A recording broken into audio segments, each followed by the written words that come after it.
I could do a little bit more TV. I don't know who does that in my headphones. Can you? You want more, Tim? Yeah. More. I'm actually hearing clapback now. All right, that you got it. 1, 2, 3. There we go. It's gone. Okay. Okay, Ron, it was Ron Thomas. needs Sorry. a refresher of how to run a soundboard. It's Ron's fault. I knew it. You know?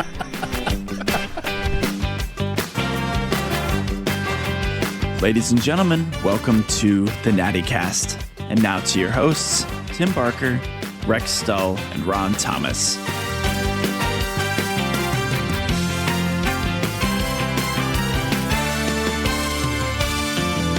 We had Carter on as a guest, and Ron ran the country show. She was in at Kings Island one year, and then I ran it the next year. She had no remembrance of me running sound first. She kept saying, "Are you sure?" I was like, "Yeah, Carter, I did."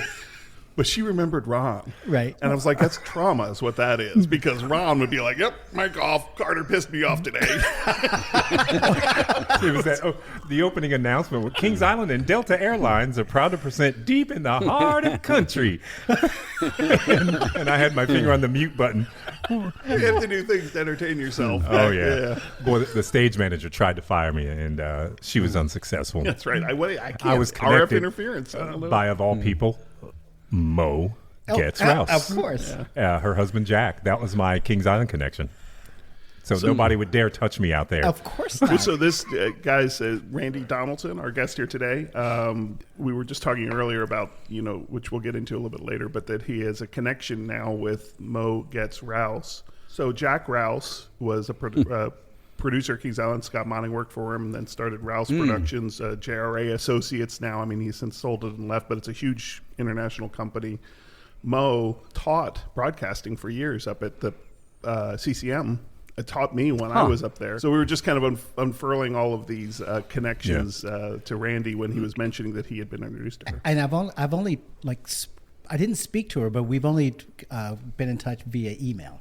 So I will meet her for the first time on Saturday. Oh, nice. That's great. Oh, outstanding. And, and Tim, I don't know if you remember, but at the Playhouse, Randy hasn't been up there to build it, but the main theater is called Mo and Jack's Place. So after Mo. Okay. Gotcha. Well, that's how I got into broadcasting. When called me into the office.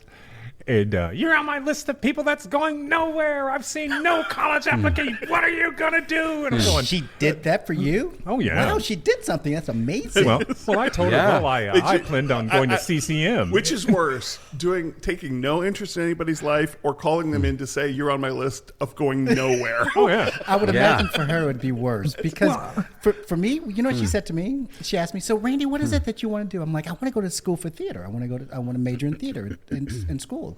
And she said, "Okay, well, interesting. Do you have a fallback?" And I said, "This is great as a counselor a fallback." I said, well, "Like, what do you mean a fallback?" Well, something just in case theater doesn't go well for you, you can fall back on it. And I said, "But that makes no sense. Why would I set myself up to fail? Like, it's actually called a fallback. So you expect me to fall back?" Right. Yeah. I said, when you went to school, what did you major in? Sociology or whatever she said.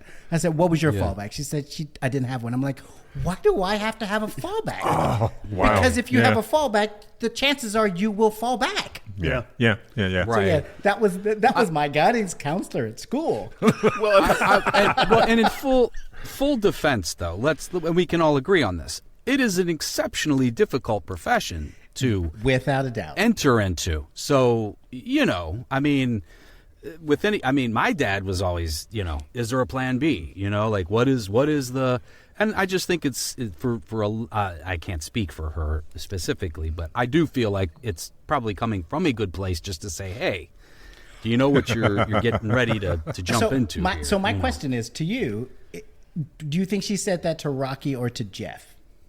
Oh, I don't know. I'm going to go out on a limb and say no. Well, Rocky told that story at my dad's memorial. I think it was there where he told it, where he was, he cast him in, was it Romeo and Juliet maybe? I don't remember. He cast him in the show as a senior. And it was back when we had a baseball team. And because of baseball, he wasn't going to be able to be in the show. And he went to my dad to tell him, hey, I probably can't do the show because I got baseball. And my dad asked him, said, well, Rocky, okay, so I just want you to think about something. What do you see yourself doing after here? Do you think you're going to go on and be a baseball player? Or do you think maybe you're going to go on and pursue theater and acting and things like that? He said he stopped and he thought about it and goes, well, I guess acting. He goes, so maybe you should base your decision on that. So he decided to drop out of the baseball team and doing it. So there's a way to guide, to your point, Tim, to kind of guide you in a, I don't know, in a little better way than just going, hey, Randy, I watched your last production, and I'm thinking, I don't know, can you do accounting? Well, do you have any? So because the thing is that.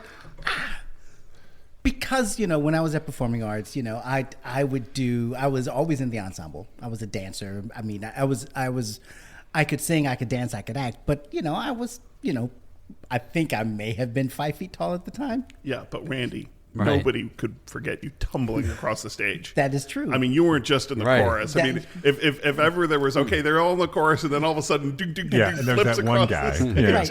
It's like, so everyone who had gotten roles, they expected them to go off and do theater, but if you didn't get roles, they thought that you were going to do something else. This is what I wanted to do, and because I didn't get roles, now I didn't get roles not because I wasn't talented. I didn't get roles probably because I was small. That sounds crazy, but that's that's real. It's fair enough. It is real, and also, who the hell else were they going to get to tumble across the stage? Exactly. I can get somebody else to sing the lead here, but I mean, ask Rocky to tumble across the stage, and it's not going to happen. So. But the funny thing is, he probably could. He probably could. Actually, Rocky's probably like, Tim, ask Barker. See if Barker can do the backflips. Exactly. Yeah.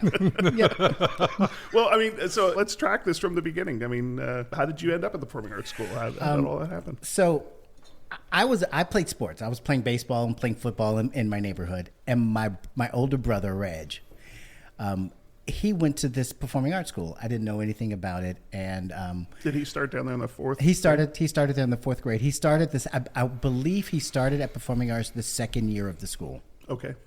And so he had gotten a production of Cinderella that was being performed at Withrow. Oh, right. Yeah. And I had never seen a musical before.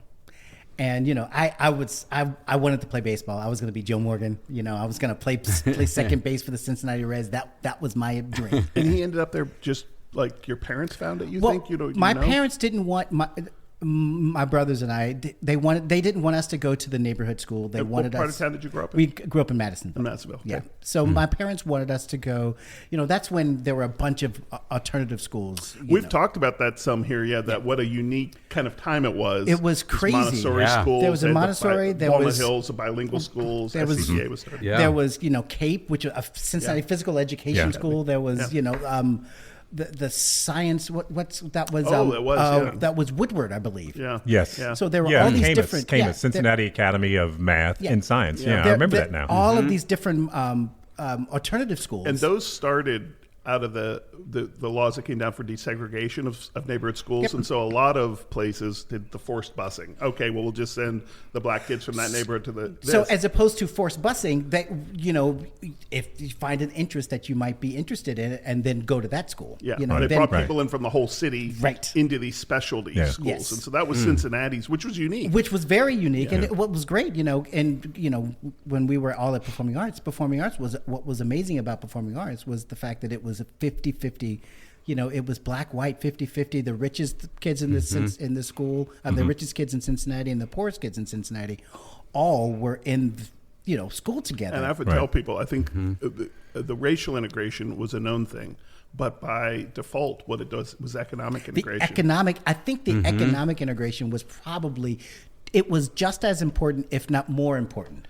It was at least a 1A. If it's a 1 and a 1A, it certainly was up there because seeing people from all over. I mean, like you said, from the people who could go afford to buy private lessons already for their kids to learn an instrument to kids who showed up there and had never even seen that instrument before. Without going to Performing Arts, I wouldn't have been able to take voice lessons. I wouldn't have been able to play the violin and have violin lessons. So it was something that, it was one of those things that I was like the perfect byproduct of what was going on in Cincinnati at the time, because the fact that I was able to play the violin and to have Miss Hall, who was my violin teacher, teach me privately. The fact that Mr. Herndon was my voice teacher. My parents couldn't have afforded that. Yeah. It was amazing. But going back to the story, so my brother had gotten a production of Cinderella, and it was at Withrow, and we were gonna go see my brother in a musical. I had never seen a musical before. Now, mind you, the summer before, I had played my first year of baseball. I didn't start. The first game I played in, I didn't start. I sat on the bench. The score was tied at 5-5. Bottom of the 5th inning, my coach says to me, "Randy, I want you to go up to the plate, and I want you to stand there, and I don't want you to swing the bat. I want you to stand there." You wanted to take a walk? You wanted me to take a walk because I was really, really fast. So I got up there. It's probably small. I was really small. So your strike zone was. It was really zone. I had a very small strike zone.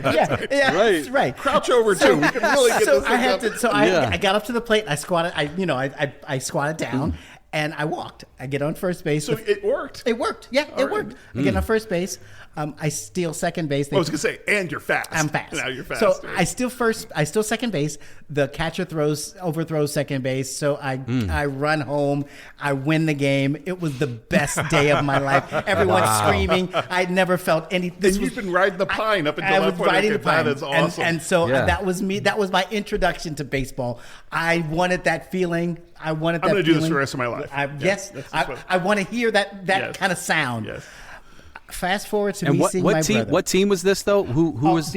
I was the Cincinnati. We were the Mack trucks. Okay. Yeah, the Mack trucks. The Mack trucks. Yep. I like that. We had red uniforms, were white you pants. sponsored by Mack truck? We were sponsored by Mack truck. All right, that's awesome. And so I see my brother. My brother's in this musical. The lights go out. The music starts, the lights come back up, and I had never seen it. I was transformed to this world that I had never seen before. I never encountered, the music, the dancing, the singing. It was the coolest thing I had ever seen. And you'd never been never seen any kind of live performance ever. Wow. And at the end of every number, the audience went crazy. I was like, I want to do that. Wait a minute, that's that sound. That's that sound. That's that right. feeling. I got that. Yeah. I want to get that feeling. If I did that, I could get this feeling all the time. Yeah. So I was like, I said to my mother, I'm like, I want to go to that school. So I auditioned for performing arts, and I went there. I went there in the 6th grade. So that was I want to say this. I was in the 5th grade when I saw my brother in that musical. Right. Because I don't think I don't know why we didn't see anything before that, but that was the first time I had seen that. The first time that we had ever seen him in a show.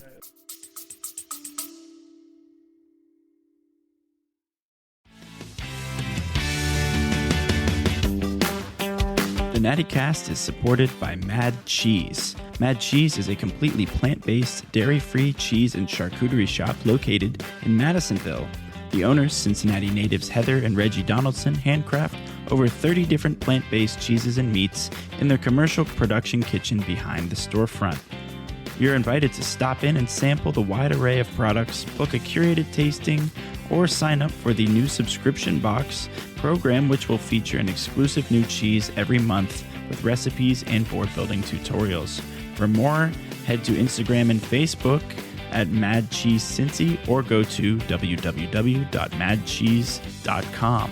And with that, back to the show.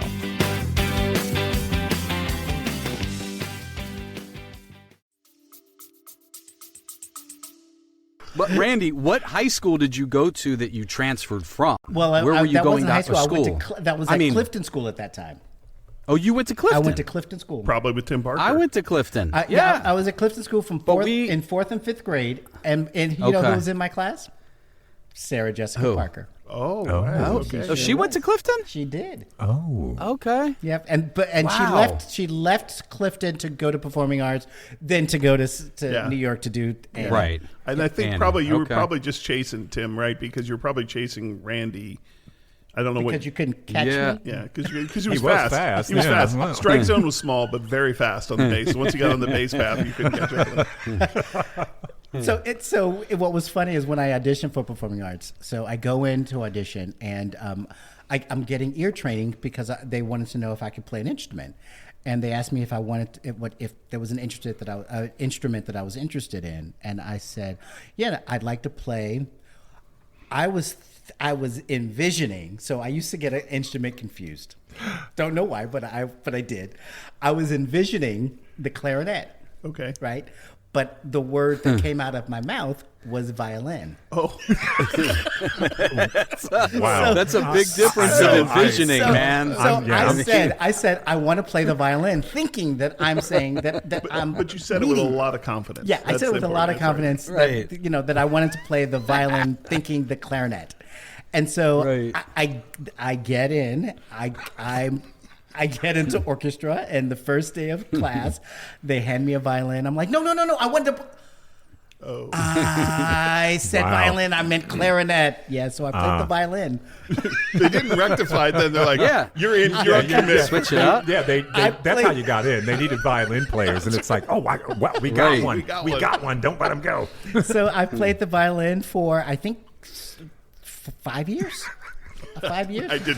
I was actually no first idea. chair. I was actually first chair. I had no idea that you played violin. Yep. All these years, I know. I never knew that. So yeah, I went in as a drama major, violin minor, and then eventually Not even dance. No, eventually I started taking. I didn't take dance. I didn't take my first ballet class until my freshman year of high school. What? Yeah. Randy, how did you learn And to tumble were you like that? tumbling? I cannot. Yeah, were you thank tumbling already? We or used to what, tumble just like in the outside, or- neighborhood, Yeah. like at the park. Yeah. Right. And so Right. I learned to tumble like You mean in like the neighborhood. that? Holy Yeah. Yep. I don't know if there's any videos of you tumbling out there for the listeners to look up if they don't remember Randy tumbling. Yeah. But I mean, it was memorable. I mean, we're all okay. We're Oh, all yeah. young people or whatever, and clearly in different shape. But I mean, you'd look at that and you go, that doesn't even make any sense to gravity. You used to be able to. Right. And tumbling followed me throughout my career. Yeah, I did Starlight Express, and You tumbled in roller on skates? skates. I did. No, you didn't. I did a round off back handspring on skates. I sure did. God. I sure did. I did also something it's called a branny.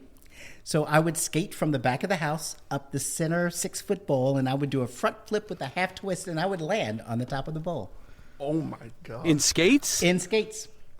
I sure did. Jeez, now, that's mind And you, all this from neighborhood, learning to tumbling in the neighborhood. Now, this did was- you like get the old discarded mattresses? Oh yeah, And all that stuff. So you do like your backhand spring, and then when you got to the mattress, you Right. Yeah. then try to see how many flips you can do, or if you could do a full twist or a See, half. I'm glad you told me that because Yeah. one of the questions, whenever I've watched anybody do that, or even skateboarders or things, you think, I get it, you can do that now, but I'm trying to figure out the process Yeah. of. There was a learning. point when you couldn't do that. Couldn't do that. And When's how did the you first not time bust you- your You're backside? like, okay, I can spring You up and I just- can flip, but how do I land not on my head? You would land on your head, and But on a mattress. yes, and then you Right. do it again. Oh yeah, Yeah. Yep. But I remember that growing up, all the discarded mattresses. There was one year of performing arts when it was during West Side Story. We were rehearsing, and during a break, we went up to the gym, and we would tumble in the gym. And I don't know if you remember Tina Decker. Sure, yeah. Tina Decker, she could also tumble, Yeah. and so we laid out Those mats. the mats, Yeah. and she's doing like a series of back handsprings. And she gets to the end of the mat, and she goes off the mat. And the moment she goes off on the mat, her arms give out, and she hits her head. And so she had a concussion. But yeah, this was during West Side Story rehearsals. Wow. Jack would not be happy with us right now. Wow. Yeah. Wow. Well, we'll make sure he's occupied when this episode airs. Right? It'll give him Do you think, PTSD. Randy, do you think you could play violin right now if you picked one up? Oh no, I've tried a couple times. I would. Yeah. Because violin is really hard. Yeah. It's really Yeah. hard, and the ear training that you have to continue to focus and work on. Oh, it's really It hard. was Yeah. the first instrument they handed me from art school too. It was. Yeah, and there was a guy from the symphony who came to teach private lessons because I didn't know anything, and I was screeching away, "Twinkle Twinkle Little Star," or whatever they have you do, screeching around this thing. And this guy should not have been. I mean, look, I'm not suggesting for a second that I would have been some virtuoso violin player, but 4 days in, this guy had no business teaching. He basically said, this kid is never going to be able to play this instrument. And he's like, you need to find him something else to play, and kind of refused to teach me. Really? Yeah, it was not a... And your response was to find the bassoon. saxophone. No, I went to the saxophone. Right. It was, The saxophone Anyway, first. I'm sorry, Okay. I digress. So what else? What else happened at Performing Arts? So now, but now you find yourself talking to the guidance counselor. Right. You're in your senior year, and then where do what did you know what school you wanted to go to? So- did you know if you wanted to go to school? What was your thought process? So I knew that I wanted to go to school, but I didn't know how to go. I didn't know how to go to college. I knew that I had to. Had other people in your family gone on to college before? No one in my family had gone to college. My parents, neither one of my parents have high school diplomas. Right. And so, But they had enough wherewithal to decide that they wanted. let's find They these always kids wanted some of- us to have more, much more than what they have. Because what that's they not had. nothing. I know, Huh? Right. No, it's Yeah. like when I think back on what my parents did and how they did it and what they were able to do for us, like it's pretty amazing. Like my parents are, the way that they would nurture us and the way that they would push us. Now, mind you, they were strict. Sure. I mean, we had, what was it, 5 boys in the ghetto. They kept a tight rein. Well, not an easy place to especially boys, Yes. but anybody. And at that period of time, Yeah. and the fact that no one was ever in a gang, I mean, that was pretty amazing. Yeah. And where are you in the pecking order? I'm right in the middle. Okay. Right smack dab in the middle, and I am. and like, the fact that you're growing up in Madisonville and that you're going to Clifton Elementary. I mean, that's even on the before you're right, radar, Tim. like- Even before performing Yeah. arts Yep. to get you over to Clifton. Yep. Yeah. Right. I mean, the fact that they knew that they didn't want us to go to the neighborhood school. They wanted us to go and get so much more than they ever had. And finding their way, because it wasn't. I mean, no internet. I mean, No. you had to go figure out this was available. Right. Get your people out. I mean, So the fact that they were able to do that is amazing.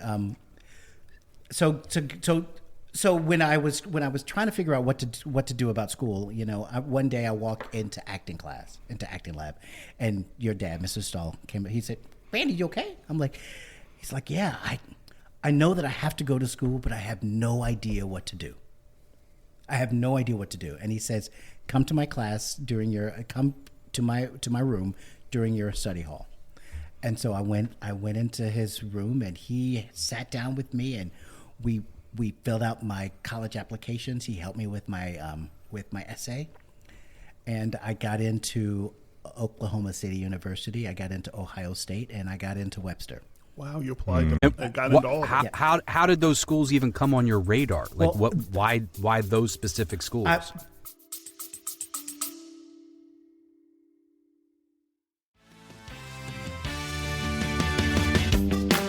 The Natty Cast would like to take this opportunity to tell you about Red Oak Animal Rescue. It is a local nonprofit animal sanctuary right here in the Cincinnati area.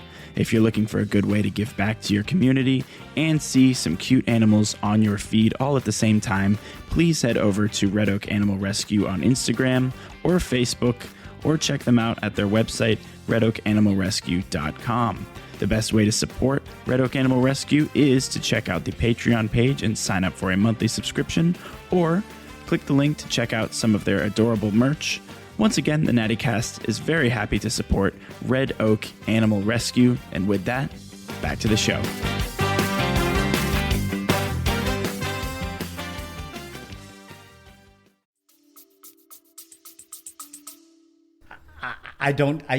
Oklahoma City, we used to have there was a dance teacher that used to teach at Performing Arts that went off to Oklahoma City, and so she came and had auditions at Performing Arts.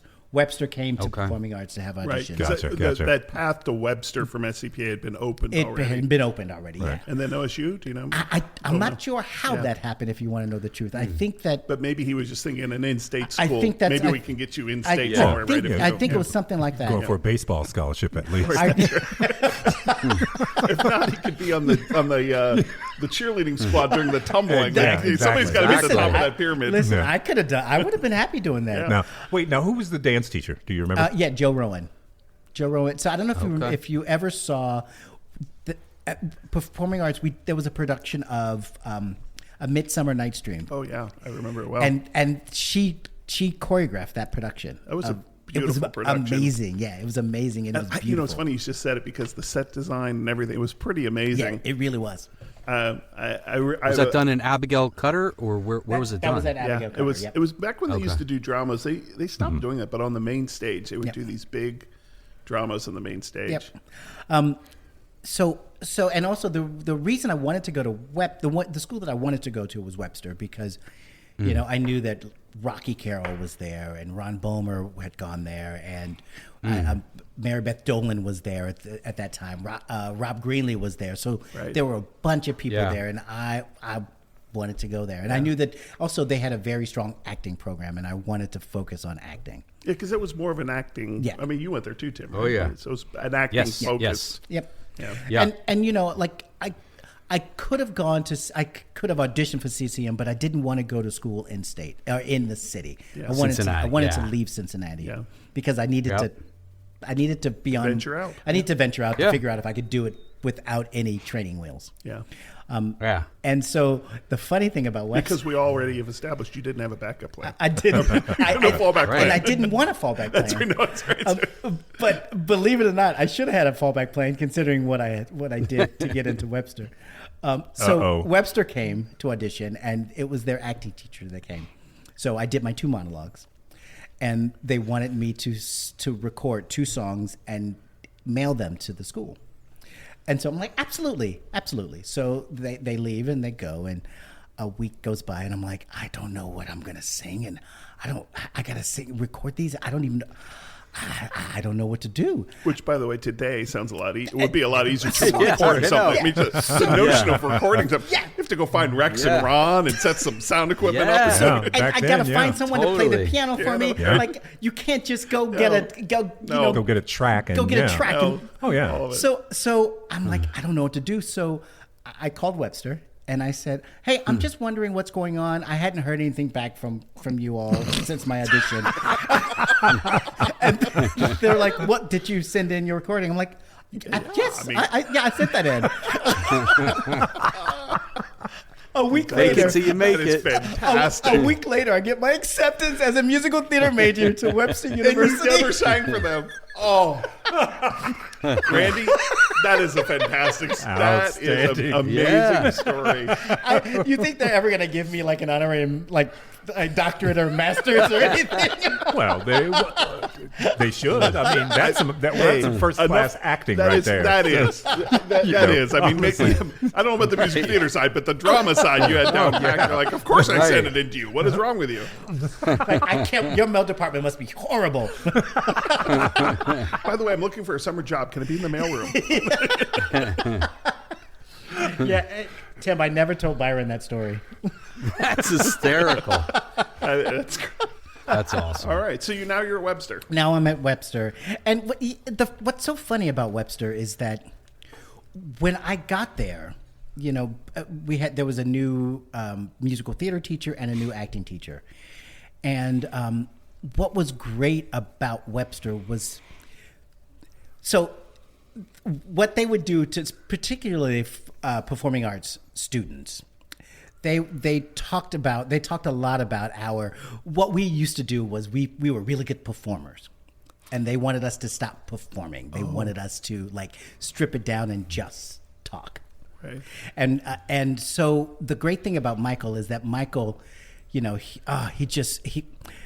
he would not let you get away with anything. You know, when we were in class, if after someone does a scene, you know, if you were going to make a comment or, you know, give a note or whatever, he would make you think and speak in complete sentences. If you started the sentence off with well, he would go to the next person. Wow. So literally I would have to stop and say, what I believe is that, and then you'd have to finish the sentence because he wanted us to be really deliberate about what we were doing. And it was great. It was great. The one thing that Michael said, there's one thing that I remember him saying, and that has stuck with me, is he's like, listen, the one thing you can't control. The only thing you can control is what you bring into the room. That is the only thing that you can control. So your objective is to be the best you that you can be. You can't control what the person sitting behind the table wants. You can't control anything. The only thing you can control is you and your preparation. So your objective is to be the best piece of fruit that you are. Think of yourself as a piece of fruit. Your objective is to be the best piece of fruit that you can possibly be. You are an orange. You're going to be the best orange you could be. You walk into the room, you kick orange ass. If the person sitting behind the table wants an apple, there is absolutely nothing you can do. That's brilliant. That is brilliant. That to me, that has stuck with me. I actually believe that's one of the reasons I've had the success that I've had. Because I would go into an audition thinking about, I have a 50% chance of getting a job. Either I'm going to get it or I'm not going to get it. That's it. And so all I had to do was to walk in and be the best me. And that's all I can do is be the best me and be the most prepared me that I could possibly be. Now, there are times when I wasn't prepared. Right. But I would also say, Randy, that knowing you for as long as I've known you, from a young age at high school, whatever, I feel like that was always in you, though. I feel like you've always been like, you know what? I'm going to come in here and bring it. You know, I'm sure Michael helped kind of massage that, you know, in you, but I feel like it's always been in you. Well, I think one of the reasons is because this is crazy, but I think one of the reasons I had the success that I've had in my career is literally because I am short. Well, you started out, and I don't even know if it'll make it in here, when we were just talking, you were describing, we did this because, and I was small, and this because I was small. And to be fair, I don't know how tall you are, but... my resume says 5'4". Okay, all right. So on paper, 5'4". So an aspirational 5'4". No, I'm probably 5'2.5", but that's no. But my bigger point being I'm is 5'2" now because I'm 58 years old. You project 5'11" and a half. You know, you know what I'm saying? Yeah. It's exactly right, Tim. And that was kind of where I was trying to go. Was I've never. I mean, I'm 6'3". Right. Okay, so it's easy, I guess, to walk through the world and not notice. But I've never. Until you said it, I was like, oh, yeah, I guess you really are. But you know what I mean? It doesn't... Wow. What? Yeah. Right? That's, yeah. I mean, Ronnie's I can honestly there are people that you meet never really thought about. who are not that tall, who... You know, the Napoleon complex or whatever it is that people talk about, you know, have something that makes you go, you know. Right. And what's been amazing is literally, you know, there would be times when I could go a year and I'd have, you know, 6 auditions. Because I didn't audition for everything. I just would audition for things that I would have, you know, that I was right for. The breakdowns. Right. So I would go to 6 auditions in a year, but I would get 3 of them. So that's and because I didn't try, you know, when I first moved to the city, I would audition for everything, you know, Phantom and Les Mis, and you know, I would go to every audition that I could possibly go to, and then eventually, you know, the frustration of going to those auditions and, you know, and not getting, you know, not even getting a chance to sing because, you know, I'm 5'3" now, I'm 5'3", yeah, so. Right. Well, and we're getting a little ahead of ourselves. You said getting to the city, so meaning that was New York City, and that was after you graduated. That is correct. Correct? Okay. So there was Webster University. You know, Webster was a hard experience, but it was a great experience. And you got to do. You were saying before, you know, you'd spent a lot of time in the chorus, right? And so I'm like, here you got to do more. When I went to Webster, I was very lucky. I mean, the great thing about me is that because of my type and the things that I can do, there are parts there are parts in the musical theater genre that I can do. You know, I was Big Daddy in Sweet Charity. You know, right. I was Danny in Baby. Right. You know, I was.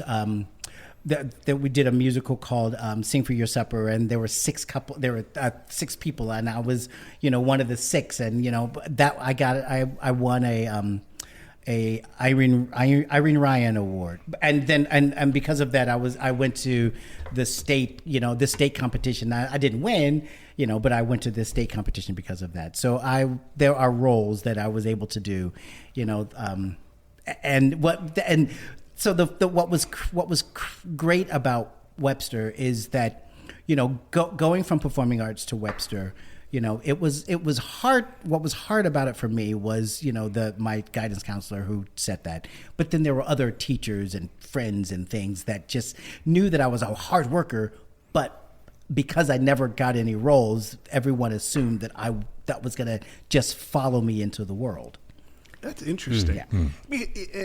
I've never really thought about it because there are people who we went to school with who spent their time in the chorus, and I would think of them as people in the chorus. And it wasn't until you just said this where I thought, you didn't really actually have the lead role. But back to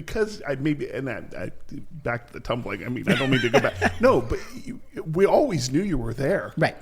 I mean, Randy was there. He wasn't just lost in the chorus somewhere, right? You made your presence known when you were on a stage. I mean, I think that has to do with the fact that, I was the middle child of, all these boys, and I was also the smallest.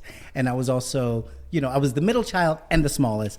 So in order to get any kind of attention or something, I had to work 4 times as hard as all of my brothers just to like, if we're playing a game of 21 to win the game, I had to kick people in the knee, right. But I would kick them in the knee in order to win. The older brothers could win on skill. The younger brothers are like, Randy, take it easier on your younger brothers. Exactly. So I had to work really hard, and that's the one thing that I've always just done, because for me, and also for me, if I'm not working hard, I don't feel like I'm I don't feel like I'm doing.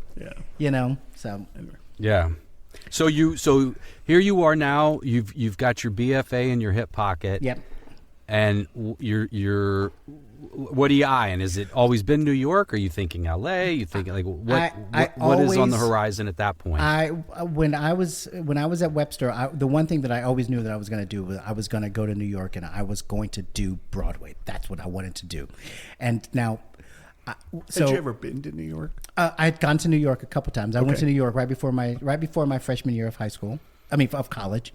So right before I went to college, I went to New York for a week. So you I saw Chorus Line and Dreamgirls and Tap Dance Kid. It was you did it. It was great. Yeah. And then when I was at Webster. Were those were your first Broadway shows Those are the ever? first Broadway shows that I've ever seen. Yeah. Yep. My very first was a chorus line as well. But yeah. I've always connected you to that role. Give me the ball, give me the ball. What's his name? Thank goodness, Richie's, because because of a chorus line and Richie, I for the first 10 years, 15 years of my life, it paid my bills. Right. But to get to that point, Webster, what they do, they have a showcase. So seniors go to New York and they audition for casting directors and agents. And we went to New York for my senior class. We go to New York and we have a showcase. And we do the showcase. Not many agents or casting directors came to the showcase. I want to say we had a handful, like 5. Right. And so I'm packing up so no one gets much from that. But I'm packing up in my hotel room to leave. My hotel phone rings. I pick up the phone, and this woman's like, "Hi, is this Randy?" I'm like, "Yes." She's like, "Hi, this is Nancy Piccioni at the New York Shakespeare Festival." I'm like, "Yeah." She's like, "We'd like for you to come and audition we're doing a new musical called Betsy Brown. We'd like for you to come and audition. Just bring your book, and we're gonna go through your book, and we're gonna tell you what you're gonna do. This is a preliminary audition." So I go while you're in town. While I was in town. Oh, wow. Yeah. So I go down to the New York Shakespeare Festival with my book, and we go through my book, and by yourself. By myself.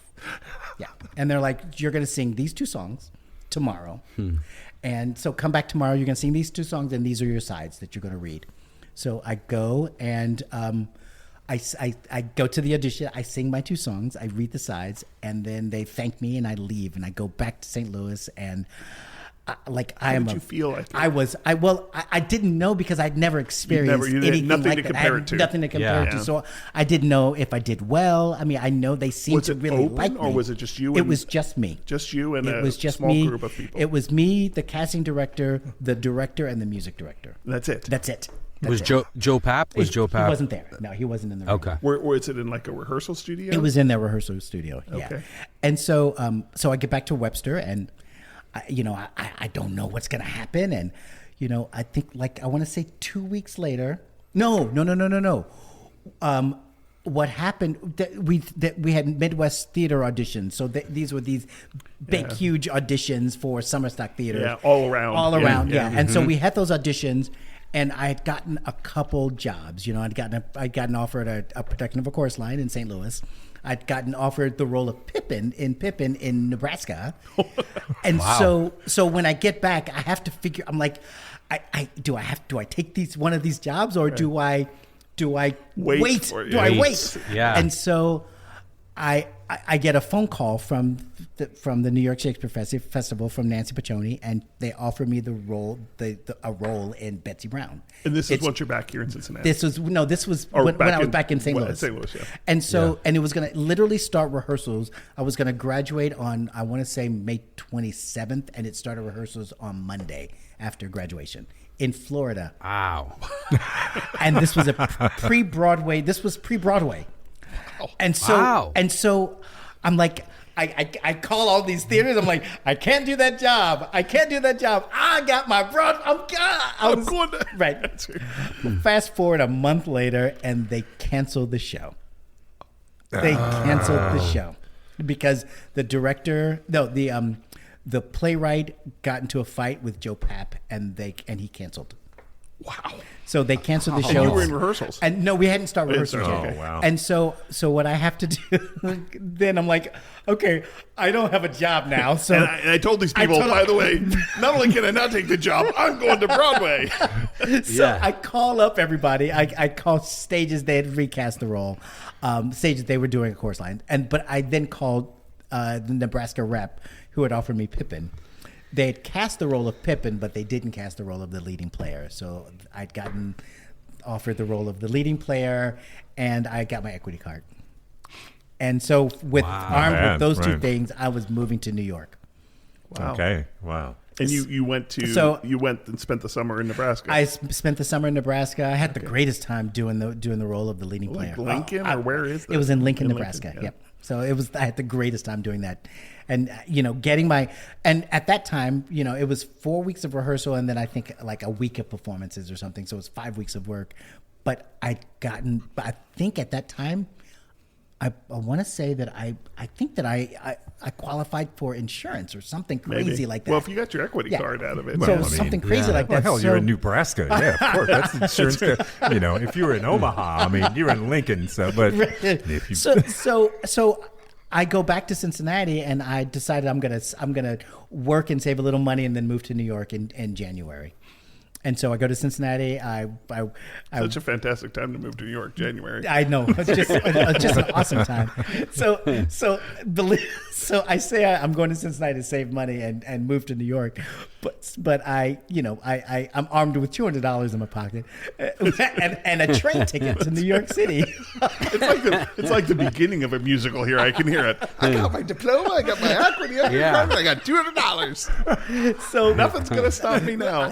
I was lucky because my oldest brother Reg lived in New York at the time, so I lived with him. Oh, so you kind of had somebody. So I had a place to go. I had like a landing spot. A landing spot. I had a nice landing spot, and my brother gets me a job, so I had a job, which was great. Place to live, a job. A place to live and a job, and then a month later, I get my first job. I get a production of Shenandoah at Paper Mill Playhouse, and I am understudying a 13-year-old Dule Hill. Really? Wow. At 23, right? You probably were, right? 22. I was 22, and I'm understudying a 13-year-old Dule Hill. Did you ever get to and go now, on? are you doing this? Are you doing this with an agent? Are you doing this with the trades? I'm doing How are this you through getting the trades. these? This was through the Okay. trades. Yep.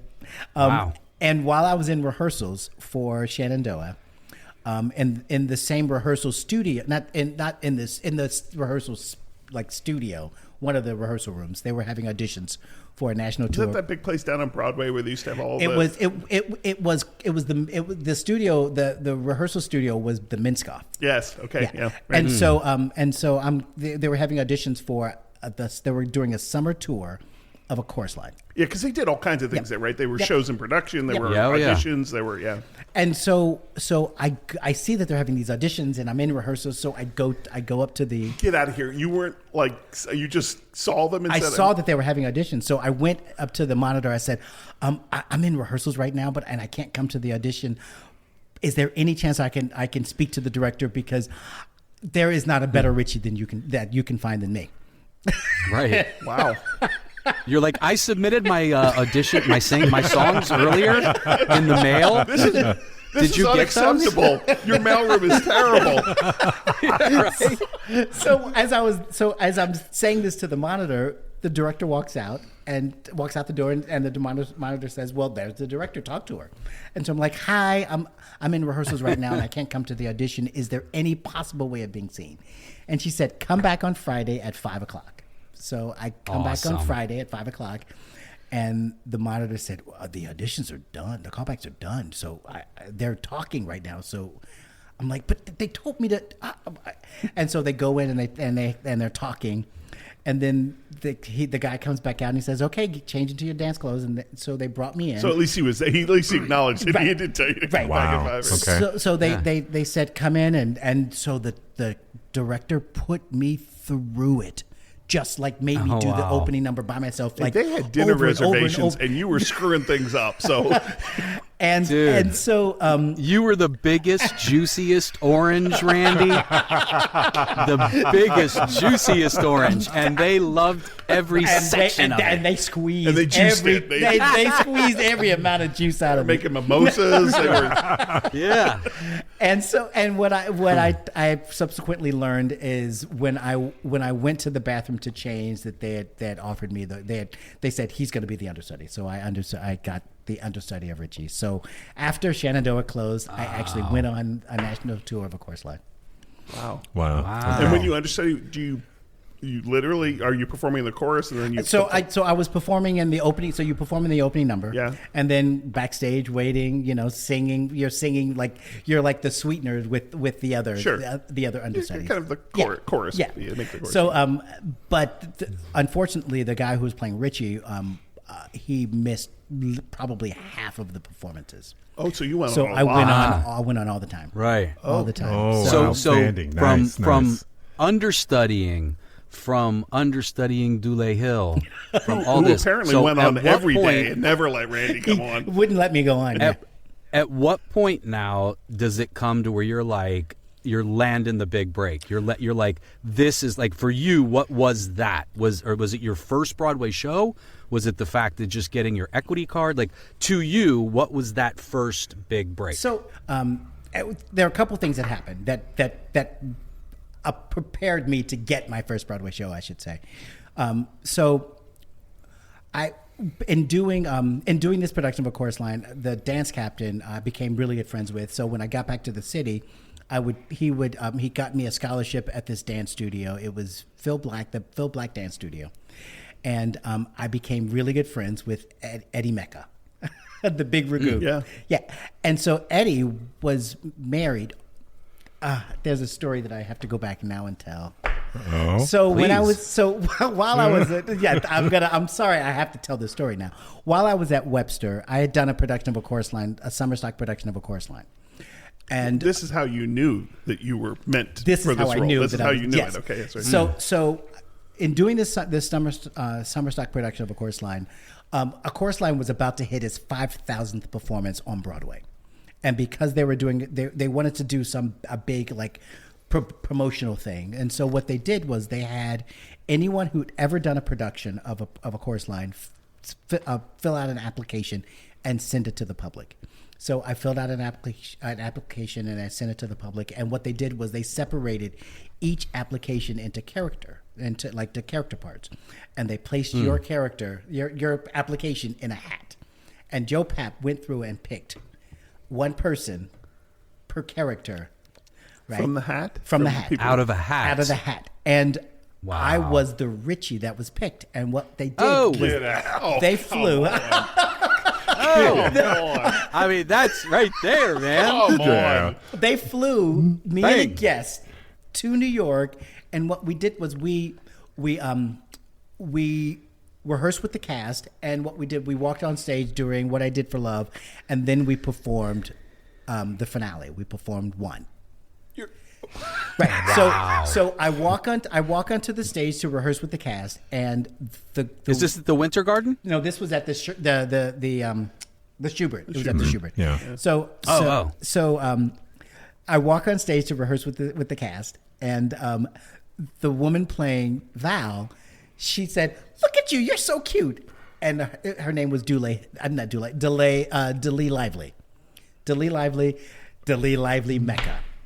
Oh. So she was married to Eddie Mecca. Okay. So now fast forward to when I'm back in the city and I've become friends with Eddie Mecca, and now I see Delee and she remembers me, and so we all become Because you were friends. so cute. Because I was so You're the cute. cutest orange I have ever seen in my life. Apparently the cutest orange.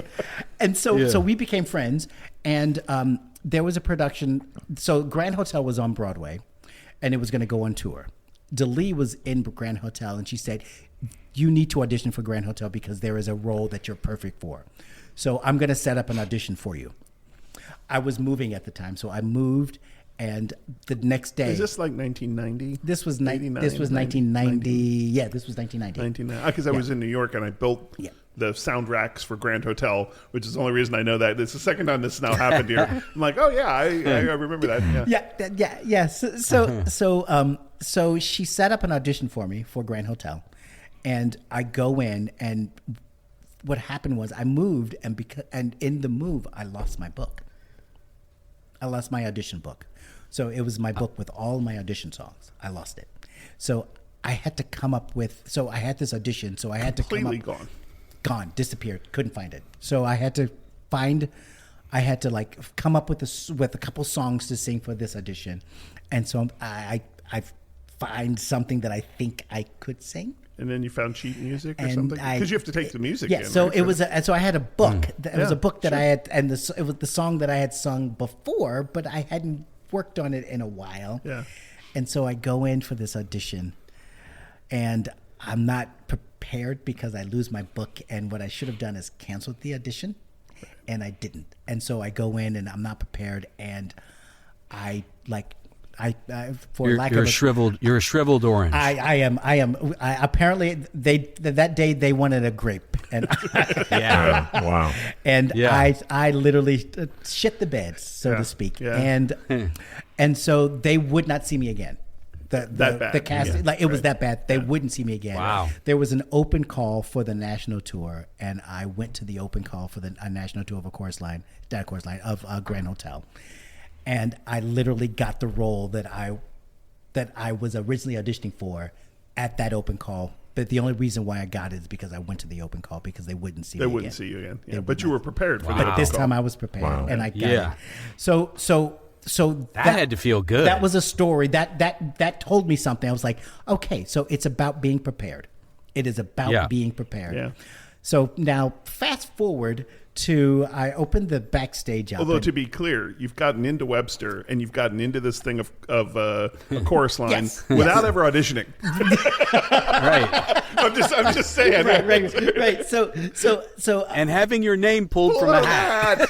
But once that happens, you need to be ready to take advantage of it. right. Right. Yeah, you do. Exactly. You Yeah. have to be ready. prepared. You have to be prepared. Yes. So so there was an audition for. I opened the backstage and I see there's an audition for a new Broadway show. Do you have an agent yet? I have an agent, but Okay. I still get the Yeah. backstage. Oh, you're still doing your own work. All right. Yeah. So there was an audition for a new Broadway musical called Five Guys Named Mo, and there was a character in that show called Little Mo. And when you read the breakdown for Little Mo, it describes me perfectly.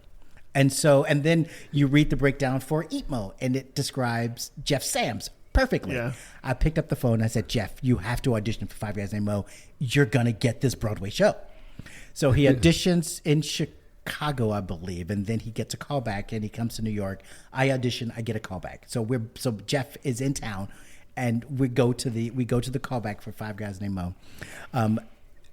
So when I go into this audition, like when I say to you, it fit me like a glove. It fit me like a glove. It was. They wrote it. They literally wrote this for like you. It was written for me. Yeah. And so I go to the audition, go to the callback. Everything's great. I'm at they call my agent. I have an agent at the time. They call my agent like, we love Randy. We want him to sing exactly what he sang before. Just do everything he did, and because we love him. I go in on the stage. I'm on the Broadway stage. And I walk in, and they're like, "Hey, Randy, how you doing? I'm great.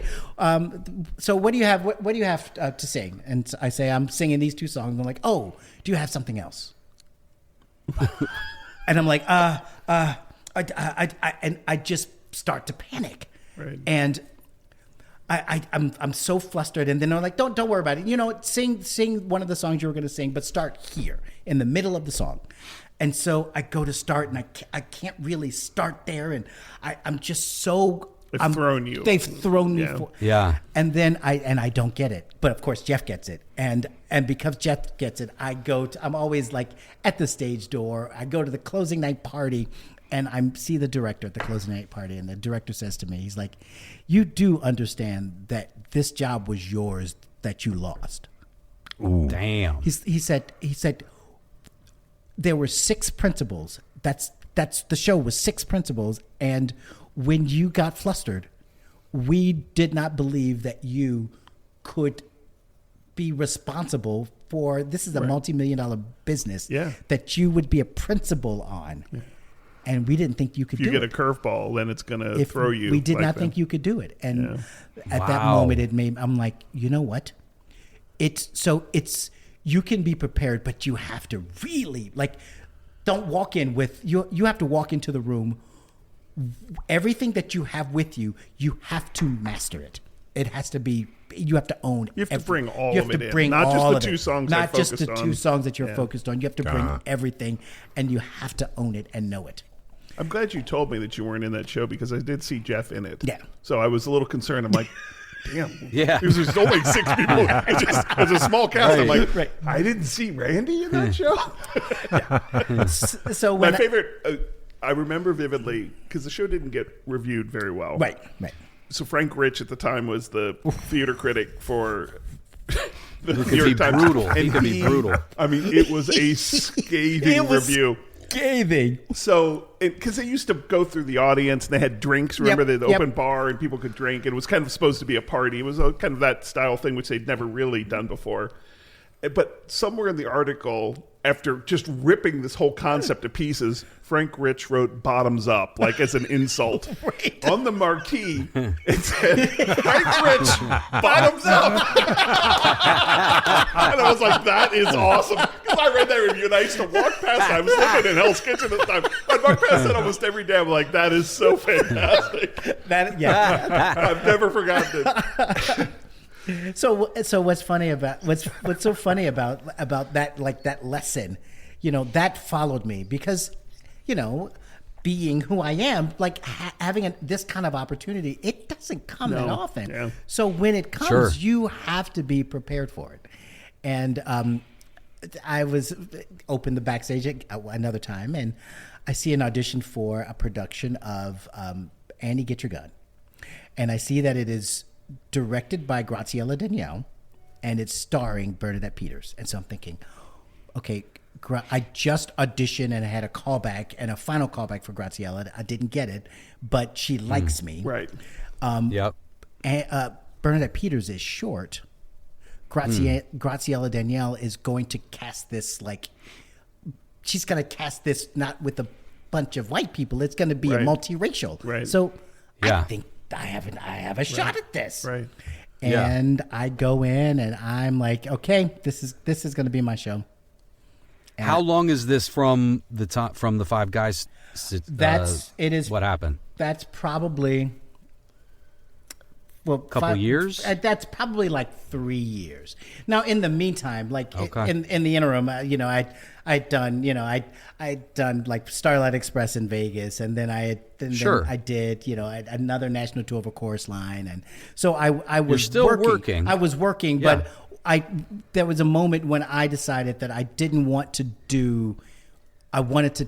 My objective was I wanted to get on Broadway, so I needed to like, focus. I don't want to be doing backflips on roller skates. I don't want to be doing Yeah. backflips on roller skates. I need to. If I'm going to do that, I want to at least go home and sleep in my own bed. Right. So it was one of those situations where I'm like, you know what, I can do this, and so I walk in and I do I dance and then I sing. Oh, no, I dance and then as I'm getting ready to sing, I'm like, okay, I have to show them that I can sing. I'm like, wait, Randy, chill out. All you have to do is do you. Be you. You Be the orange. Be the orange. Be the best orange you could be. And everything in your book you own. So just go in and just be. And I went in there and I kicked some tail and got me on my first Broadway show. That's fantastic. What was so funny is the first day in rehearsals for Annie Get Your Gun, they do a read through, and I'm like, okay, you know what? I'm going to be in the ensemble. That's great. There's nothing for me to do in this show other than just be in the ensemble. So I'm just going to thoroughly enjoy it, and that's what I did. And then eventually, they lost Tommy Keeler. Tommy Keeler was a half Irish, half Indian character, and I said, can I audition for the role? And they're like, Randy, come on. I'm like, well, let me audition. So I auditioned. I didn't get it. And they brought in someone else to do it, and they didn't like him. So they fired him. And they asked me to understudy the role. And so I'm like, okay, I'll do it. And I went on for the first time, and I had the best time. I had such a great time. And then the original Tommy Keeler was leaving. And I wasn't expecting them to even think about it, but they offered me the role of Tommy Keeler. So From seeing you go on. from when I went on. So because you said, can I audition? Okay. They still couldn't see it, but then once they saw you in it, they decided. And also, I think there was a line in the show. What's the line? He says, "Well, your sister doesn't like me on account that I'm half Indian," and they're like, "Really? What's the other half?" Irish. So I said that, and the laugh that came from the audience. Oh wow! Wow! Right. That's funny. Perfect. So I think that's what happened. Right. But Yeah. So 6 months later, I'm in the role. I'm doing the role for 6 months, and they decide to not rehire me in the role because basically what they said was, Randy, you're not really right for the role. So, which was, it's what was hard about that was, that hurts the ego. Yeah. When you don't ask for something, they give it to you, and then they take it from you because they say that you're not right. But that's fine. I mean, I'm luckily landed on my feet because from there I got the national tour of Kiss Me Kate, playing the role of Paul. So those things happen for a reason. Yeah. So I have been blessed, and I want to. I don't want to say lucky because I've been blessed, but then I also understand that if you're not prepared, you can't be lucky because I think that you have to prepare yourself for luck. It just came up today. Right. With the first one with Alton and the second one with Alton. Where we cover luck extensively. And by the way, we determined that is, and he's right, a trigger word for him. He goes, no, I don't accept.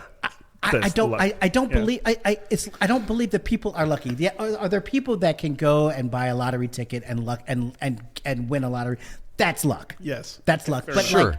But there was some kismet into having your name pulled from a hat. Yes, I mean, that was there's right. no way Yes. to make that happen. Yes, Well, but you're correct, Tim. I mean, there was the fact that his name got pulled out is the luck part. Yeah, but you had done the role. I had done the role. You found out about the thing. Yes. You submitted your package to put yourself in a position. to get your name pulled out. And Yes. by the way, if you just showed up there and shit the bed again, I would they'd not. have pulled another name out of that hat. Yes, Because they would I got Yep. 30 more right behind you. Yes, yep. So I don't believe in luck. I believe you prepare yourself to take advantage of the take advantage of opportunities. Yeah. You know, I was talking to David Wise, my best friend David Wise, you know, who happens to, you know, he has a little money in his pockets or in his bank accounts. And he has won 2 progressive they're progressive Caribbean stud. 2. Jackpots. Yeah, jackpots. Oh, gambling. 2 gambling. Yes, 2 Wow. Caribbean stud, progressive Caribbean stud, royal flushes. Tim was thinking he was farming himself out as a Caribbean stud in his younger years. I think he is. I'm like, wait, he toured with Billy Ocean? I'm like, what are you talking about? Yeah, he's a Caribbean queen. Right? So this is when I realized that he's not, that you prepare yourself to take advantage of an opportunity. Yeah.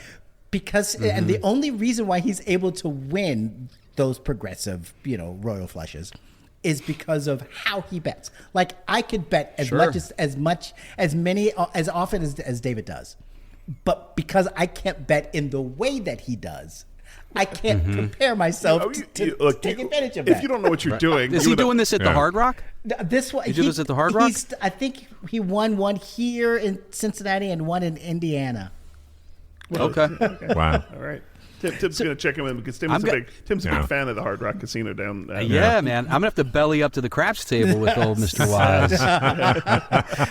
So I believe that you prepare yourself to take advantage of an opportunity. That's what I believe. And when you don't prepare yourself, the opportunity is taken from you, or it's not given to you. You've got Annie Get Your Gun. You do Wonderful Town. That's the performing aspect. How do you then segue or transition from the performing to producing? So the entire time I have been an actor, I have loved every aspect of the business.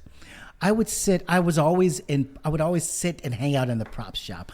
I would always sit and hang out with stage management. I loved how everything worked together and how things like work together to make the whole.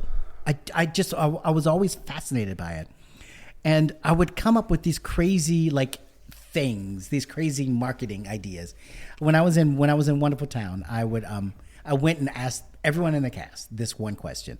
So if I were producing this show and we were at TKTS, if the show was up at TKTS, and I offered you $100 a week to hand out flyers at TKTS, just for 3 hours, would you do it?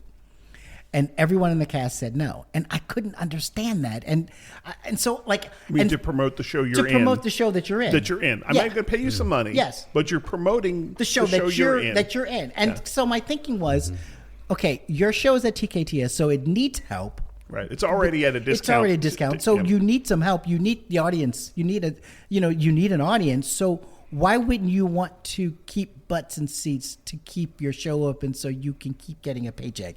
I just couldn't understand how. And who better to hand out a flyer than somebody who's in the show? And the reason I came up with this idea was during 9/11, when the shows were struggling, Sound of Music, the cast from Sound of Music would go to TKTS and talk up their show. Yeah. And so it made me think that producers hire marketing firms to promote their shows at TKTS. I guarantee you're paying the marketing firm more money than I would pay an actor to do that. And who's going to be better at it? Exactly. Mm-hmm. If someone is in line to see a show and you're talking to the cast of the show, you're going to see that show. You're going to see me on stage tonight. Yeah. Wow. And so I was talking to a producer friend of mine. He's like, Randy, you should. Have you ever thought about being a producer? And I'm like, a producer? I can't be a producer. Well, I'm too short. No. But there is something to that. I didn't think that. I'm going to say this. It's weird. I didn't think that I could be a producer. Really? I honestly did not think I could be a producer. because I'd never seen a producer that looked like me. Interesting. And I never thought that I could do it. Right, I just right. it always seemed to be outside of me, not in me. And so when Did you know any other producers though? I knew. I mean, a friend of mine was a producer. He was a Broadway producer, and he was a friend of mine. But he was, he was a rich white dude. Yeah. And so my thinking was, you at least had to be rich to be a producer. Right. I mean, right. Rich, white. Right. I'm neither of these two, so I'm already out of the race. So when I gave him that idea, he said, Jeff, did you ever think about it? I'm like, no, I want to be on stage. I don't want to be a producer. He said, just do me a favor. There is a producer seminar. It was a weekend seminar. Just go take it and just see what you think. And so I took this weekend seminar, and I'm like listening to like all of the different panels, and it was fascinating. It was fascinating. I absolutely loved it. The marketing, the ideas. That was here in New York? It was here in New York. It was through CTI, which no longer exists. CTI is Commercial Theater Institute. Got it. And what's the time frame on this? This like mid-90s? That was that fast forward through, Wonderful Town and the national tour of The Lion King. Were you with Alton? No, I missed Alton. Okay. Yeah, I missed Alton. I wish that I had done that because I was bonsai, so it would have been awesome to do that show with him. But this was 2008, I believe. And so I took this seminar, and I was fascinated. And then the one thing that I did not quite have my head wrapped around were the numbers, because I'd never seen a Broadway budget. I didn't know anything like that. So we're going through. So they hand out a fake budget, and you're going through the numbers, and we're having a discussion about it. And I get to the bottom, and it was $10 million. This was in 2008, and the person doing this panel, he was just flippantly saying, the average Broadway musical cost $10 million. And so I raised my hand and I said, why? And he said, because you see the numbers. The numbers are the numbers. That's the reason why. That's what they add up to. Right. I said, but if we don't do something about that number, Broadway is going to become opera. It's going to become so elitist that people I'm not going to be able to see a Broadway show. So who's going to be able to afford to produce it? And then once they can afford to produce it, who's going to be able to afford to buy a ticket? Price per ticket. Yeah. And so when I get through all of this producer seminar, I'm thinking, I think I could do this, and I think I want to do this because I got to do something about that number. That's a pretty steep barrier to entry. Right. Yeah. I'm like, we have to do something about that because, when I started thinking about producing, things that were really starting to come to the forefront were you would see tons of revivals, and then you would slowly start seeing things like jukebox musicals, and then you'd see things like now movies have always been turned into musicals, but it was it's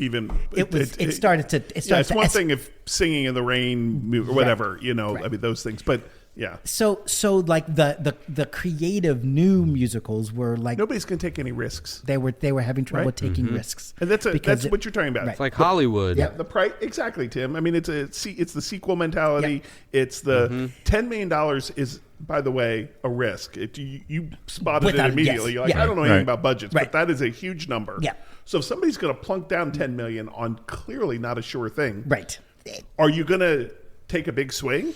Are you going to really take a chance? Right. Which, by the way, will get you the Grand Slam. Right. Or are you going to go the safe route? Right. And we were there was a lot of safe route going, and it's continued, and the numbers have done nothing but gone up. But so my objective, the reason I decided to become a producer is because I had to try to do something about that number.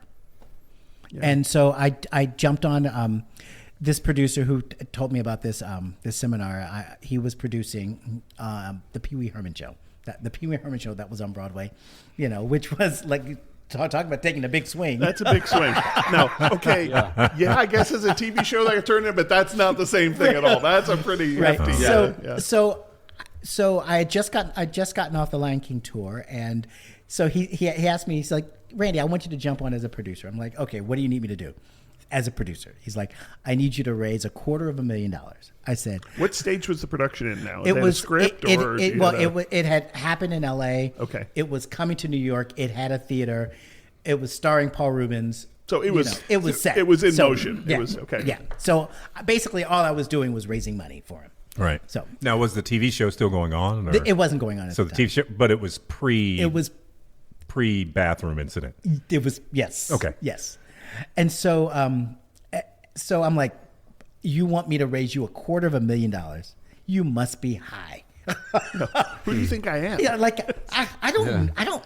Let me see what I can do, but I don't think I can do it. And a month later, I raised $250,000. Wow. Now I'm not going to pretend like I have like people that can write very large checks, but this was a pretty easy entry. We had Paul Rubens. Right. It was Pee Wee Herman. It was a greenlit show. Yeah. So and we had a theater. We had all these things, and Right. so it was a good starting point. What would you say? You're the biggest lesson you learned from that producing experience is your first one. Well, so the problem with that is that it was my first producing experience. So I thought that was the way it was going to go. Well, we've already, but Randy, we've already established this. The first show you saw on Broadway was a chorus line, Right, and yeah. whatever. Right. It's like it all starts huge for you. So Yeah. it's, But so then the next show that I was a producer on was the Scottsboro Boys. okay. And what was interesting about the Scottsboro Boys is that I actually auditioned for the Scottsboro Boys. And so when I read the script For the Broadway production? For the Broadway production. So when I read the script, I said, "Oh my goodness gracious, this is amazing." Either everyone involved with this is going to be run out of town on a rail, or it's going to be one of the most amazing theatrical experiences you could have. That show was, oh my goodness, it was crazy. It was awesome.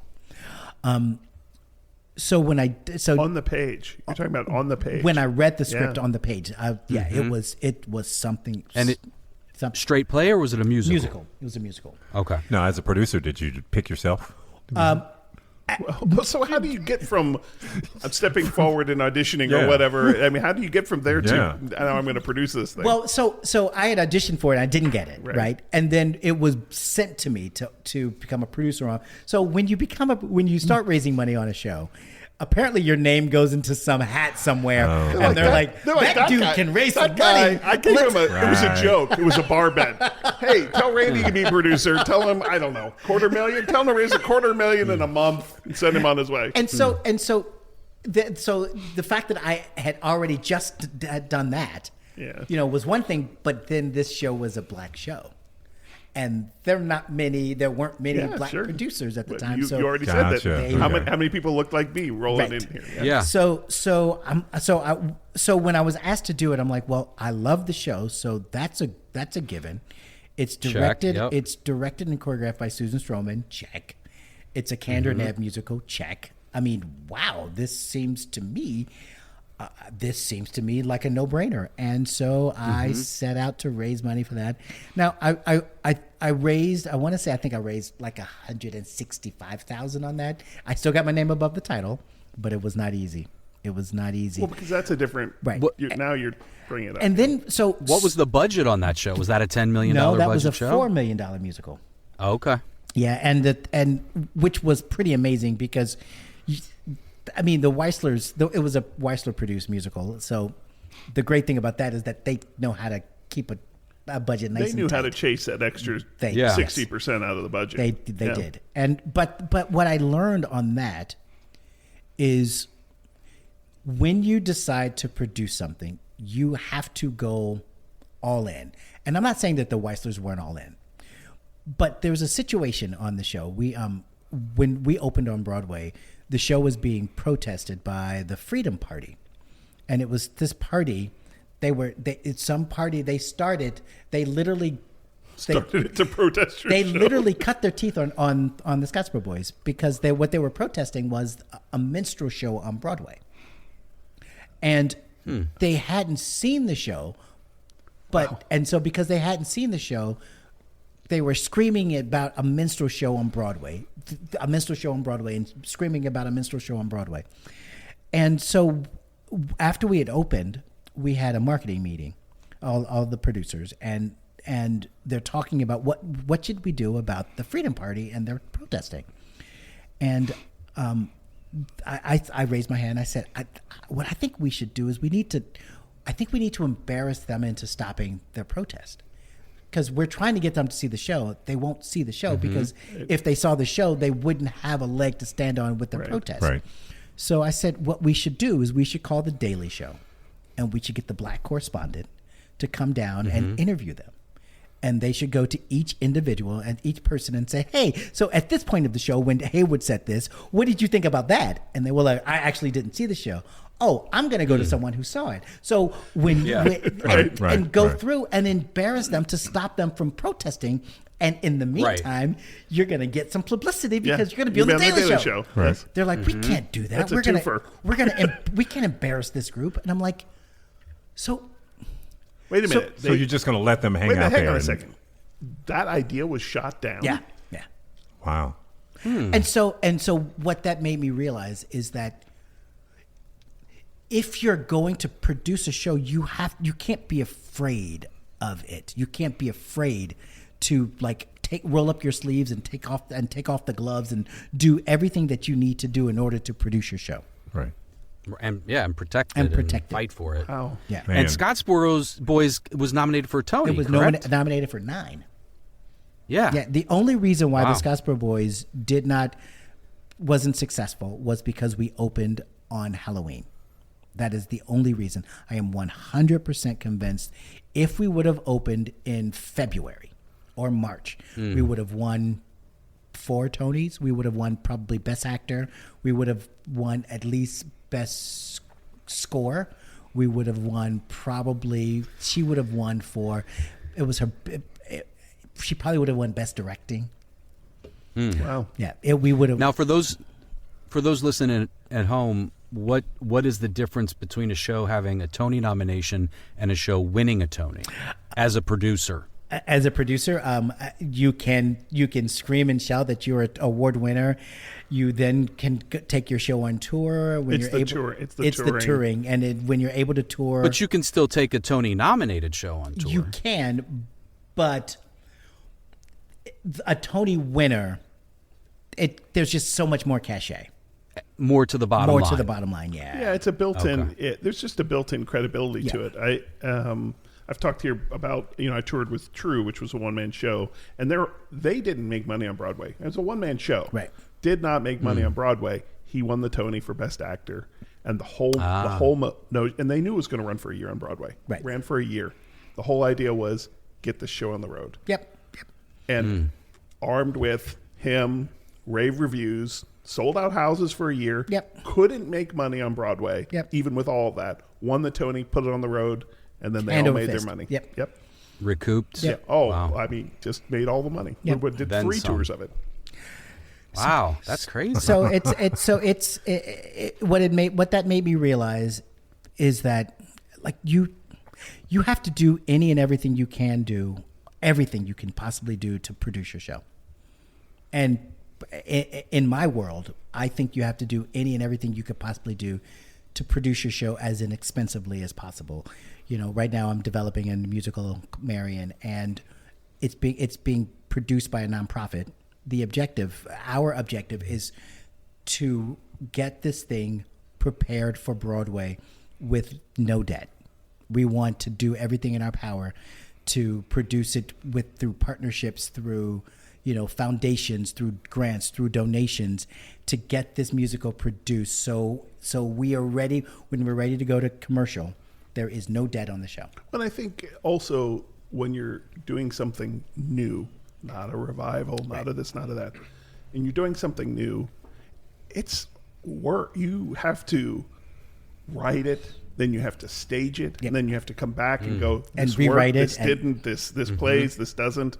Hey, the guy can't say he's Irish and get a big laugh on the stage, right? No, but I mean, you have to go until you put that in front of people. Yep. Right. I mean, you guys can sit and listen and go, this. You got to see. Really doesn't we've work. done two 29-hour readings. We did a workshop. We did a residency at a university. And we're almost there. We have probably 2 more things, maybe another workshop to do, and then and then get on stage. Randy is in Cincinnati because I am in Cincinnati tomorrow. I'm in Cincinnati right now to do a viewing of the workshop of Marion that we did in New York City in December. We recorded that, and we're going to view that at the Children's Theater of Cincinnati tomorrow at 2:00. Come on down. Yeah.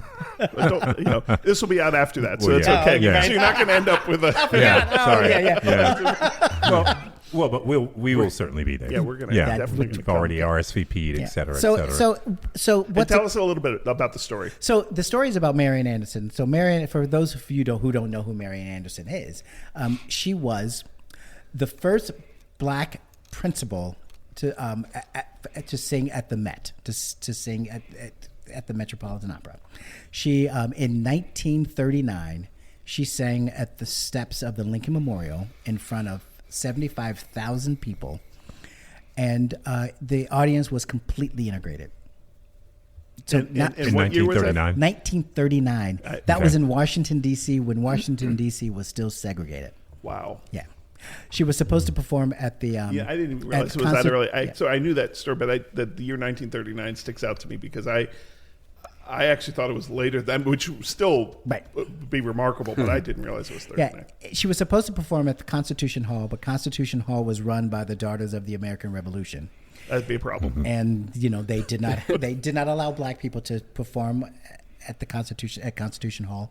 So Eleanor Roosevelt withdrew her membership from the Daughters of the American Revolution and invited her to sing at the Lincoln Memorial. Wow. Yeah. Oh, I didn't know that. That's a great story. Yeah. And so also another thing that she was the highest paid entertainer in America.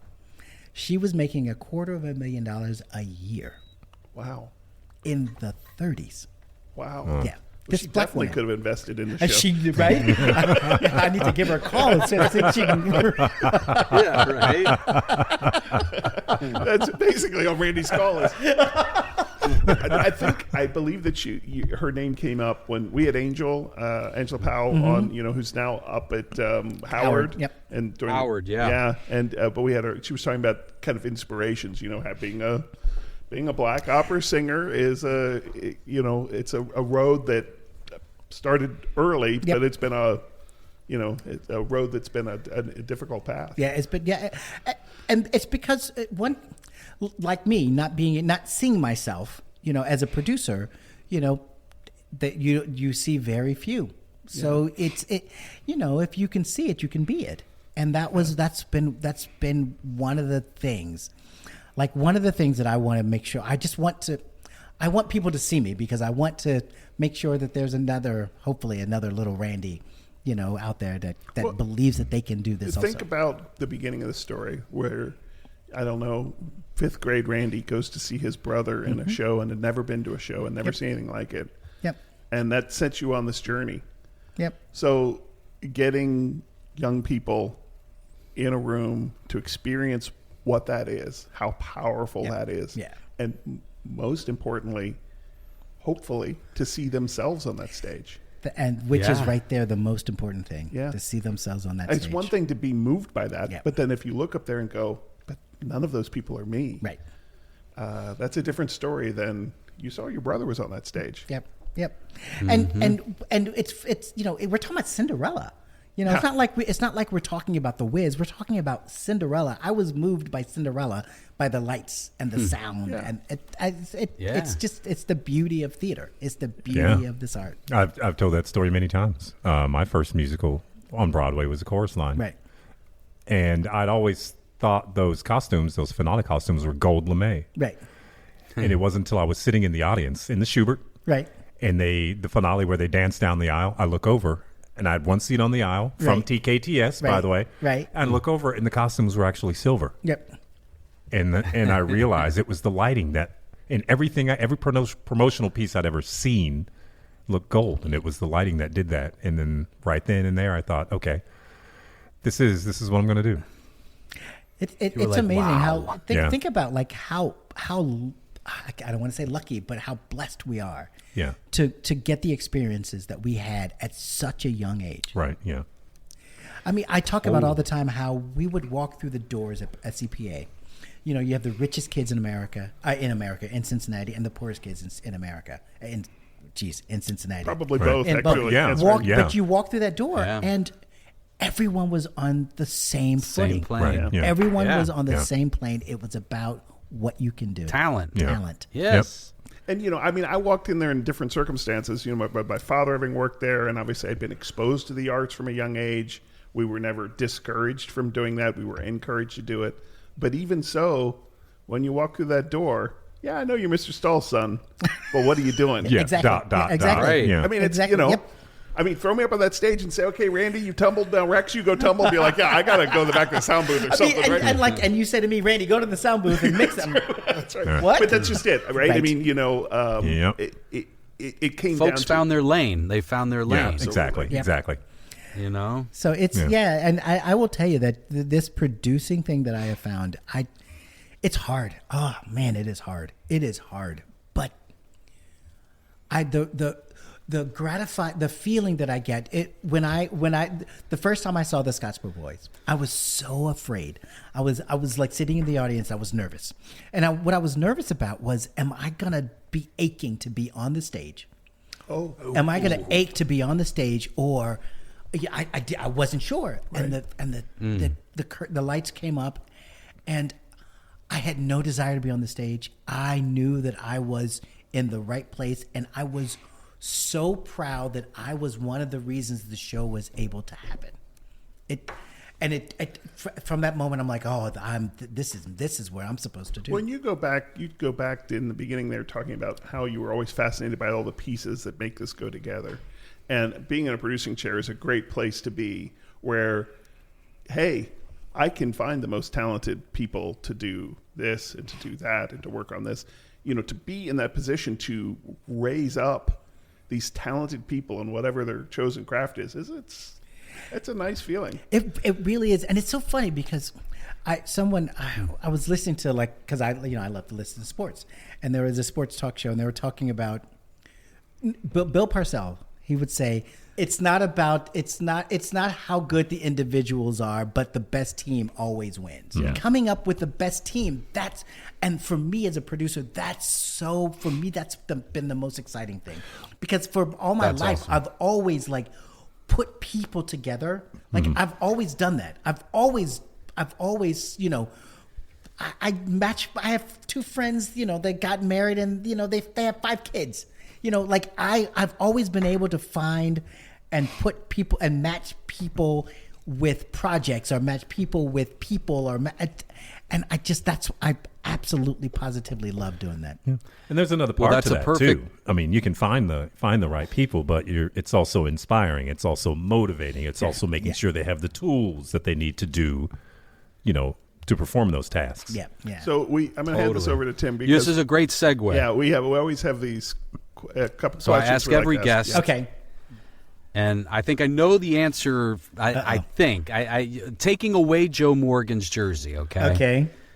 Because the question is, as a Cincinnati sports fan, if you get to wear one jersey of any player from any team, I'm guessing you would have said Joe Morgan. I could be wrong. I don't know. Yes. What jersey would that be, and whose name is on it? And if it's Morgan, then By the who way, would be we your love other Morgan, one? but you know. So I would say Joe Morgan, but I will tell you that when I got my first Broadway show, and I was playing in the Broadway Show League, do you know what my number was? 11 for Barry Larkin. Oh, Larks. okay. Larks is All right. strong. Gotcha. That's Yeah. good. Yep. Yes, it is. Right. Yep. Right. Hey, born and raised Cincinnati. Yes, That's- yes. Yeah. Right there with Played Pete, his entire man. career for Cincinnati. That's correct. Yes. And now broadcast. I That's don't know if strong. you know he's a part of the television broadcasting career now. Oh, I didn't know that. Yeah, he's been broadcasting those games. And well, then let me ask you this, Randy: what Bengals jersey? Who would you wear and why? Joe Burrow, and the reason why is because Okay. what he's done this offseason, what Yeah. he's doing this offseason, like the fact that he's putting it on the table. He's like, this is my Yeah. team, and if you don't Bring my these team, guys back. if Right. you don't I'm bring gonna ask my for a team, trade. he's like, Yeah. and I think, and to me, I think, who wouldn't want to play for that? Who wouldn't want to play Right. with that dude? Right. Right. Yeah. Yeah. I mean, it's a dude who has that kind of talent, yes. and B, somebody who's like, yeah, well, if you want to see me make this, I tell you what, put T on one side. Yeah. Yeah. Put your bar on the other side, and then we'll tear it up. Right. Yeah, well, Randy, thanks for my goodness coming in. And Yeah, man. Can I tell you how, like, I'm so happy that you all are doing this. Like, when you asked me to do this, like, I said to Tim, I said, I would be honored to do this. And I am so glad that you all are doing this. I think this is amazing. Let's. Well, we're gonna put your producing talents to work. Let's go ahead and do it. Get some people down at TKTS or wherever. Passing out some I'll tell you what, come back after we see the workshop. I will.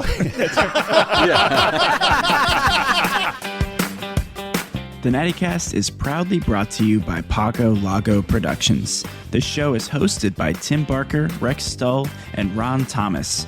Produced and edited by Matthew Lake and associate produced by Ethan Spanja.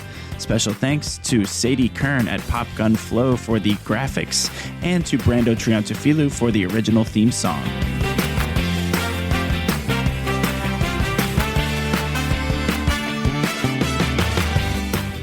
Feel free to follow us at _NattyCast on Instagram or head to our website, thenattycast.com. You can get this show wherever you get your podcasts, and we'll see you next time.